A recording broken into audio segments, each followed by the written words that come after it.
Hello friends, welcome you all. आज मैं आपके लिए जो वीडियो लेके आ रहा हूँ, देखिए एक ऐसे स्टॉक की जिसका मार्केट कैपिटलाइजेशन 43,000 करोड़ है, लेकिन शेयर का प्राइस मात्र 22। आप कहोगे यार शेयर सस्ता है। देखिए, प्राइस के हिसाब से शेयर की वैल्यू को कभी मत देखिए, क्योंकि नंबर ऑफ शेयर्स और फिर प्राइस निकलता है मार्केट कैपिटलाइजेशन, वो इम्पोर्टेंट है। कई बार आपको लगता है भाई शेयर की जो है प्राइस 10,000 हो गया तो बहुत ही महंगा शेयर है ना। तो ये मैं कहूँगा वैल्यू नापने का सही तरीका नहीं शेयर प्राइस का, क्योंकि कई बार स्टॉक स्प्लिट हो जाता है, बोनस इशू करता है, उसके बाद बेस पे प्राइस नीचे आ जाता है। तो कई चीज़ें यहाँ पे हैं, तो उनको समझिए, ज़रा बारीकियों को समझिए। अगर स्टॉक मार्केट में लंबे वक्त तक रहना है। सस्ता लग रहा होगा क्या ये शेयर आपको? आप खुद बताइए।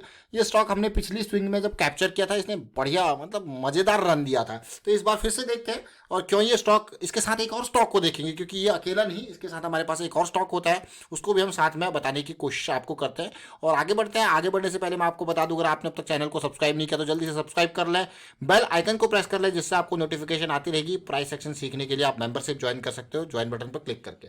और ये वीडियो आपके सामने आ रहा है, जैसे कि मैंने आपको कहा कि थोड़ा डिटेल जरूर लिखा कीजिए कब जब भी कोई स्टॉक के बारे में आप खुद अपना कुछ एनालिसिस देते हो। तो श्रीहरि जोशी जी ने लिखा है, IOB monthly and weekly super momentum zone में प्रवेश कर रहा है, और डेली पे भी हम यहाँ पे थोड़ा सा एक गुड वॉल्यूम के साथ चीजें बढ़ रही हैं, और थोड़ा कंसोलिडेशन हमको चाहिए होगा। तो श्रीहरि जोशी जी का के लिए इन्हीं के कमेंट के बेसिस पे ये इंडियन ओवरसीज बैंक का वीडियो हम आपके लिए क्रिएट कर रहे हैं। तो धन्यवाद कीजिए श्रीहरि जोशी जी का, अगर आप भी इस वीडियो को चाहते थे तो। और साथ के साथ अब इसको अकेले नहीं देखेंगे, क्योंकि ये 43,000 करोड़ का मार्केट कैपिटलाइजेशन, शेयर का प्राइस लग रहा है मात्र 22। आपको हो गया ये तो बहुत ही सस्ता है भाई। सस्ता प्राइस के हिसाब से मत चलिए, बहुत ही इंपॉर्टेंट 43,000 करोड़ सेंट्रल बैंक, इसको भी देखेंगे। 20,000 करोड़ का इसका मार्केट कैपिटलाइजेशन प्राइस है मात्र 23। अब ये अगर मैं बात करूँ, लास्ट टाइम पे मैं आपके लिए लेके आया था स्टॉक को 16.90 का था, और मई की ये सीरीज थी। मई में ये स्टॉक करेक्शन दे रहा था मंथली में, और हमारी रैली की एक्सपेक्टेशन यहाँ पे थी, और उसी हिसाब से हम आगे डिटेल में देखेंगे। तो आईओबी के ऊपर लेके चलते हैं। सबसे पहले देखिए, देखिए लास्ट सीरीज को अगर आप तसल्ली से देखो, ध्यान से देखो, जब मैंने आपको कहा कि हम मई में इस वीडियो को आपके सामने लेके आए थे, तब ये प्राइसिंग थी, ठीक ही नहीं थी? देखिए, मान गए होंगे अब आप। और रैली की एक्सपेक्टेशन थी, और रैली देखिए कहाँ क्या रैली थी इसने, ये देखिए। अगर परसेंटेज वाइज आप देखोगे तो मतलब ऑलमोस्ट मैं कहूँगा दमदार परसेंटेज है यार। इससे 70-80% की कोई स्टॉक इस तरीके का आपको देता है तो ये कम नहीं है। लेकिन अगर आप स्मार्ट मनी को देखोगे तो ये वॉल्यूम बना था, ये वॉल्यूम खत्म था, बस यही यही कारण था हम आपके लिए स्टॉक लेके आए थे पिछली बार। क्या होता है देखिए, प्राइस एक्शन का बेसिक क्या होता है, इंपल्स बनेगी, करेक्शन आएगी, फिर इंपल्स। अब इसको अब एक और नजरिए से देख लेते हैं। देखिए, ये तो हर किसी को पता है कि भाई हायर हाई हायर लो की सीरीज को अप ट्रेंड कहते हैं, लोअर हाई लोअर लो की सीरीज को डाउन ट्रेंड कह देते हैं। इसी में थोड़ा सा हम तड़का और डाल देते हैं। किस चीज का तड़का? वॉल्यूम का तड़का। इंपल्स बनी है तो बड़ा वॉल्यूम बना है, मतलब स्मार्ट मनी ने काम किया। जब ये सेलिंग हुई है, करेक्शन आया, तो वॉल्यूम खत्म, नदारत गायब, बिल्कुल। भाई यही तड़का है थोड़ा सा वॉल्यूम का स्मार्ट मनी के हिसाब से, कि भाई ये अगर सेलिंग हुई है हल्के वॉल्यूम के साथ, मतलब किसी ने प्राइस को थोड़ा सा नीचे ले जाने की कोशिश की है, वो भी कम वॉल्यूम के साथ। फिर जैसे ही यहाँ पे वापसी होगी तो बड़ा वॉल्यूम अगले इंपल्स का आपको देखने को मिलेगा। वही आपने देखा, इंपल्स बनी, बड़ा वॉल्यूम, करेक्शन बना, और आपको कहे वाह मजा आ गया। फिर से देखिए, और पिछले 5 महीनों से वॉल्यूम गायब है। In comparison to this, in comparison देखिए, मैं वॉल्यूम गायब है, अगर ये भी इसी तरीके का होता तो फिर क्या था, मतलब आप कहेगा ना, ये in comparison to the last impulse volume गायब है। ऐसा लगा भाई किसी को और माल खरीदना था तो वो फिर से इस एरिया में ले आया आपका। अब देखिए, जैसे अभी रिजॉल्व नहीं हुआ, अब रिजॉल्व होगा, जैसे कि श्रीहरि जोशी जी ने कहा था उस हिसाब से ये रिजॉल्व होगा। आगे देखिए, हमको क्या चाहिए? मोमेंटम। मोमेंटम होगा तो क्या क्या क्या चीज़ अच्छी होती है भाई? प्रोबेबिलिटी बढ़ जाती है, रिस्क कम हो जाता है। बस यही चीज़ आपको देखनी है। मोमेंटम में आएगा तो प्रोबेबिलिटी बढ़ जाएगी और रिस्क कम हो जाएगा। यही तो 3 टर्मिनोलॉजी हम हर वीडियो में बताते हैं। क्या? High momentum, high probability, low risk. Low risk क्यों भाई? हम तो ज़्यादा रिस्क नहीं ले सकते, हम तो ज़्यादा रिस्क अफोर्ड ही नहीं कर सकते, तो सिंपल सी बात, हम लो रिस्क की तरफ जाएंगे। लो रिस्क की तरफ जा रहे हैं तो भाई अच्छा मोमेंटम हो, अच्छा प्रोबेबिलिटी हो, तो चांसेस और ज़्यादा। तो अब देखेंगे, इसको समझेंगे।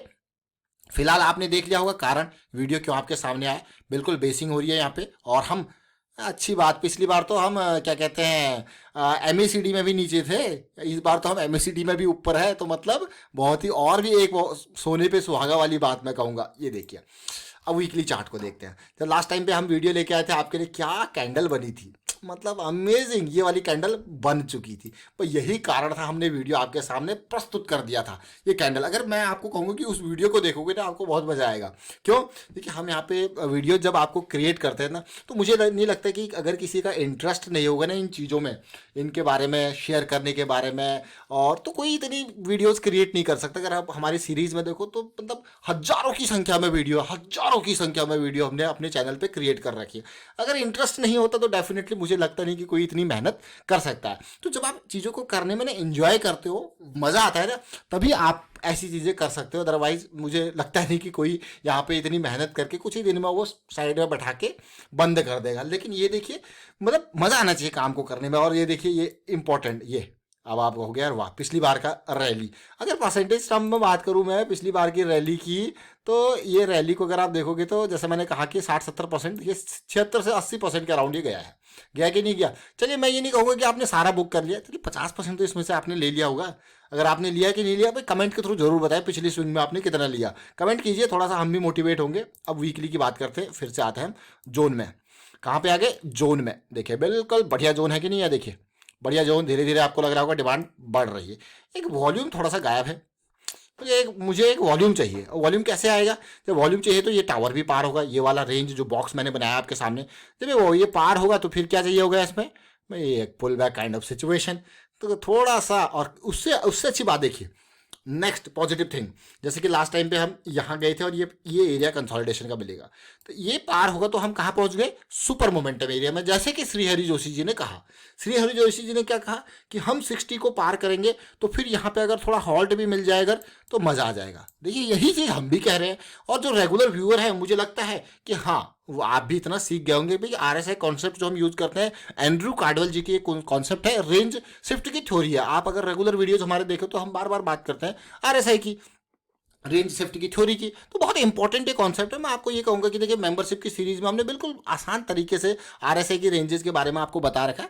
और अगर आपको पढ़ना है तो कॉन्सेप्ट और डिटेल में अगर आपको पढ़ना है, घुस के पढ़ना है भाई किस तरीके से चीज़ है आरएसआई, और तो आरएसआई के भगवान को पढ़ो। अगर आरएसआई पढ़ना है तो एंड्रू कार्डवेल जी के कॉन्सेप्ट सर्च मार लीजिए आप गूगल पर, अच्छे से पढ़िए उनको बहुत बेहतरीन तरीके से।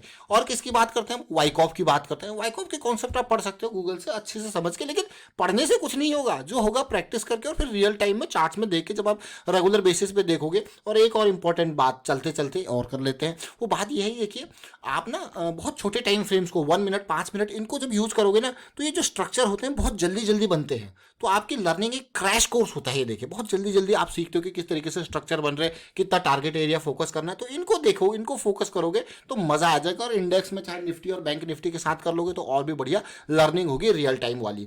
तो हमने वाइकॉफ की बात करी, हमने डाउ थ्योरी की बात करी, हम बेसिक प्राइस एक्शन को बात करते हैं, एलियट की हम बात करते हैं, हम यहाँ पे एंड्रू कार्डवेल जी की बात करते हैं। ये चीज़ें बड़े बड़े नाम हैं देखिए। और हम भी खुद बहुत सारी जगह से सीखते हैं, कहीं पे पेड ट्रेनिंग करी, कहीं पे मैं कहूँगा फ्री में सीखा, कहीं पे यूट्यूब की वीडियोस देखी। यूट्यूब पे भी बहुत बढ़िया बेहतरीन, मैं कहूँगा, मैं तारीफ करूँगा उन क्रिएटर्स की, बहुत ही बेहतरीन एजुकेशनल वीडियो क्रिएट करने वाले लोग बहुत मौजूद हैं, बहुत अल्टीमेट चीज़ें बताते हैं, आपके साथ शेयर करते हैं। बट एट द एंड काम जो करना है वो आपको करना है, प्रैक्टिस।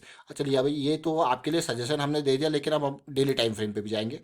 डेली टाइम फ्रेम पे पहुंच चुके हैं हम, और साथ में जरा देखिए आप सारी चीज़ें देखना। आप इंपॉर्टेंट पार्ट को मैं एक लाइन ड्रॉ करूंगा यहाँ पे सारे टॉप्स को। देखिए मैं बार बार बात करता हूँ लिक्विडिटी की, इम्बैलेंसेज की। अभी हम ये एरिया जो हमारा है वो लिक्विडिटी का एरिया है। लिक्विडिटी का एरिया जैसे ये जाएगा ना, अब ये पार होती थोड़ा सा इस एरिया में कंसोलिडेशन दिखाएगा, क्योंकि हम ऑलरेडी इस एरिया में पहुंच गए हैं। तो बहुत अगर एक आध दिन हॉल्ट मिल जाए तो मज़ा ही आ जाएगा। लेकिन ये मत सोचना कि सीधे हम इस एरिया को पार कर लेंगे। 28 को पार करने के लिए फिर से क्या चाहिए? छोटा correction, consolidation, kind of pull back. यही चीज़ें इंपॉर्टेंट है। देखिए इससे चलते चलते देखिए एक ये वीडियो हो गया। एक बात करेंगे हम सेंट्रल बैंक की। सेंट्रल बैंक को ऐसे नहीं छोड़ेंगे, क्योंकि पिछली बार वो अकेला नहीं था, इसने भी हमें मजे दिए थे। देखिए 17 से लेके सीधे 28 तक का, जैसे आईओबी गया था वैसे ये भी गया था, और दोनों में बढ़िया स्वाद आया था। देखिए अब फिर से बात करेंगे इस करेक्शन की। करेक्शन चल रही है, सेम सिचुएशन अगर आप देखो तो सेंट्रल बैंक में भी आपको देखने को मिल रही है। बस वही इंतजार है कंसोलिडेशन का इस ब्रेकआउट के लिए, और मजा आ जाएगा उसके बाद। और एक आध मैं कमेंट और लेने की कोशिश करूंगा सेंट्रल बैंक के अलावा। वो हमारे पास कमेंट है जैसे कि यहाँ पे बात करी थी जस्ट डायल की। इन्होंने भी काफ़ी डिटेल में लिखा हुआ है जस्ट डायल के बारे में, और इनके बारे में बात करते हैं। प्यारे शर्मा जी हैं, ये जस्ट डायल को लेके आते हैं आपके सामने। तो क्या यहाँ पे दिक्कत है, देखते हैं। देखिए, जस्ट डायल में अगर आप देखो तो एक करेक्शन आ रखी है मंथली पे, देखो, और वीकली पे, और एक डीप करेक्शन वीकली पे आ रखी है। अगर मुझे देखिए, मैं पर्सनली अगर मंथली, वीकली, डेली पे देखता हूँ ना, मैं कोशिश करता हूँ कि एटलीस्ट डेली पे हम ये 200 SMA का रोल ना मुझे बहुत बड़ा लगता है। 200 SMA का रोल मुझे इतना बड़ा लगता है कि अगर मैं छोटे टाइम फ्रेम पे भी जाऊँ ना, तब भी मैं कोशिश करता हूँ कि मुझे अगर कोई शेयर खरीदना है इवन इंट्राडे पर्सपेक्टिव में, तभी मैं देखता हूँ कि 1 मिनट के टाइम फ्रेम हम 200 से ऊपर है कि नहीं प्राइस हमारा। क्योंकि 200 से जब नीचे प्राइस होता है ना, तो 200 स्ट्रॉन्ग रिजेक्शन का काम करता है, और 200 से ऊपर जब प्राइस होता है तो 200 स्ट्रॉन्ग सपोर्ट का काम करता है। ये देखिए स्ट्रॉन्ग सपोर्ट, ये देखिए स्ट्रॉन्ग रिजेक्शन। तो मैं कोशिश करता हूँ कि हाँ, यहाँ पे अभी हमारा छोटा टाइम फ्रेम, इससे ऊपर जाके इस फिर मौके हमें मिलते रहेंगे। बस यही मेरी जो है यहाँ पे अटकी है सुई अभी जस्ट डायल के ऊपर। एक आध स्टॉक और यहाँ पे लेने की कोशिश करेंगे। देखिए, जहाँ पे थोड़ा डिटेल में लिखा होगा उसके बारे में बात करेंगे डिटेल में। और कौन सा स्टॉक है, ये बात कर रहे हैं जेपी पावर की। जेपी पावर की बात कर, जेपी पावर देखिए मंथली के हिसाब से अगर देखा जाए तो मंथली के ब्रेकआउट पे बैठे हुए हैं हम, और मंथली के ब्रेकआउट पे बैठे हैं। तो ये ब्रेकआउट ही नहीं, ये रिजेक्शन एरिया भी होता है, ये भी ध्यान रखें। लेकिन ब्रेकआउट में जब बैठे हैं तो मैं आपको बार बार कहता हूँ कि कभी भी हो रिस्क को समझना। जैसे कि अगर मैं देखूँ यहाँ पे, आपने देखा ये spring kind of situation, double bottom kind of situation, उसके बाद ये ब्रेकआउट होता है, एक ये वापसी यहाँ पे होती है, और अब हम वापस जा रहे हैं। देखिए, अब अगली इंपॉर्टेंट पार्ट, क्योंकि ये एरिया भी ब्रेक करना इंपॉर्टेंट है, तो ये एरिया ब्रेक करने के लिए भी हमें करेक्शन मिल रहा है। तो जैसे ये एरिया ब्रेक होगा, ये करेक्शन रिजॉल्व होगा, फिर होगा इसमें असली एक धमाका। लेकिन इस धमाके के साथ साथ फिर ये इसमें एक मोमेंटम आएगा, और उस मोमेंटम के बाद, क्योंकि हम देखिए 200 से ऊपर है, 200 से ऊपर है, फिर जाके ये रैली आपको देखने को मिलेगी। तो एक आइडियल सिचुएशन जो अभी यहाँ पे मैं कहूँगा कि एक करेक्शन आया ना आज की डेट में, बहुत इंपॉर्टेंट करेक्शन है in comparison to the impulse, जो है इसका वॉल्यूम भी कम है। तो आगे इंतजार करेंगे इसका। देखिए, बहुत इंपॉर्टेंट ये जेपी पावर रहने वाला। अगर मंथली का ब्रेकआउट यहाँ पे होता है तो फिर ये एक बड़ा धमाके में कन्वर्ट हो सकता है जेपी पावर, क्योंकि आपको पता ही है भैया, एसेट बिकेंगे, इसके एसेट बिकेंगे, क्योंकि बैंकरप्ट वाली कंपनीज है ये, जेपी पावर, जेपी इंफ्राटेक और ये जेपी के एसोसिएट्स जो है। तो ये कुछ चल रहा होगा इनके अंदर, तो एक बड़े धमाके की और भी अग्रसर ऐसे स्टॉक्स जनरली होते हैं। वाइंड अप करता हूँ, वीडियो को शेयर कीजिए, लाइक कीजिए, प्राइस एक्शन सीखते रहिए, प्रैक्टिस करते रहिए, और कमेंट में थोड़ा सा डिटेल डालें। डिटेल मतलब क्या आप सोच रहे हो उसके बारे में थोड़ा सा डिटेल डालें। And thank you for watching the video.